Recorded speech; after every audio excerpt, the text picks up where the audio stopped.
رسول مجتبی کہیے، محمد مصطفیٰ کہیے۔ الحمدللہ والصلاة والسلام علی رسول اللہ۔ کشن گنج بہار سے شمس تبریز سوال کرتے ہیں، میلاد، ایصال ثواب، ان جیسی محفلوں کا کھانا کیسا ہے؟ اگر میلاد سے مراد یہ ہے کہ رسول اکرم کی سیرت بیان کی جائے گی، کچھ اور نہیں ہوگا اس میں، اپنے مولویوں پر درود و سلام نہیں پڑھا جائے گا، اس میں صحیح احادیث سنائی جائیں گی، رسول اکرم صلی اللہ علیہ وسلم کی ولادت کا تذکرہ ہوگا صحیح حدیثوں کے ساتھ، اور اس موقع پر جو احباب آئیں گے ان کے کھانے کا اہتمام بھی کرے گا آدمی، تو اس میں کوئی حرج نہیں، لیکن رسم کے بطور جیسے ہمارے یہاں چل رہا ہے، اور وہ اس لیے کہ ایک بار میلاد اگر گھر میں کرائی جائے تو سال بھر خیر و برکت رہتی ہے، بچے بیمار نہیں پڑتے، کاروبار اچھا رہتا ہے، اسی طرح کی بہت ساری باتیں عوام کے ذہنوں میں ان مولویوں نے بٹھا دی ہے، میلاد کرانے کے یہ فائدے، جبکہ نہ یہ کہیں حدیث میں ہے،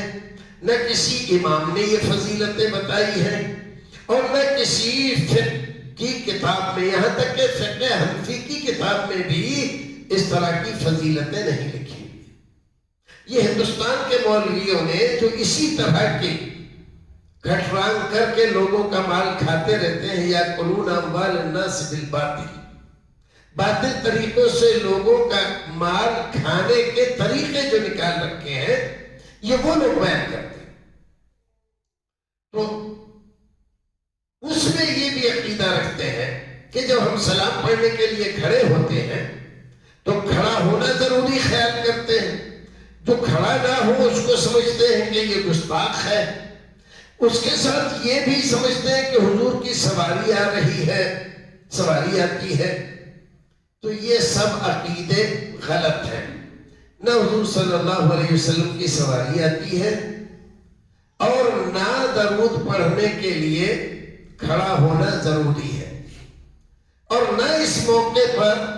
جو پنجاب پڑھا جاتا ہے، پنچ آیت اس کو کہتے ہیں، 5 آیتیں قرآن کی الگ الگ جگہ کی، اس کو پنجاب نام رکھ دیا ہے،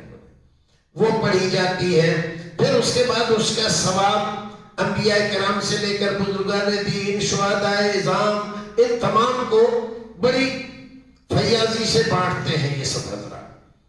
تو یہ اس طرح کی جو رسمیں ہیں، ان رسموں میں شریک ہونا، اس کی رونق بڑھانا، یہ بدعت کی رونق بڑھانا ہے، اور بدعت کے کام میں شریک ہونا کسی بھی ایسے آدمی کے لیے جو رسول اکرم کی تعظیم کرتا ہے، آپ کے لائے ہوئے دین کو مانتا ہے، جائز نہیں ہے۔ اللہ رب العزت ہمیں اور آپ کو نیک عمل کرنے کی توفیق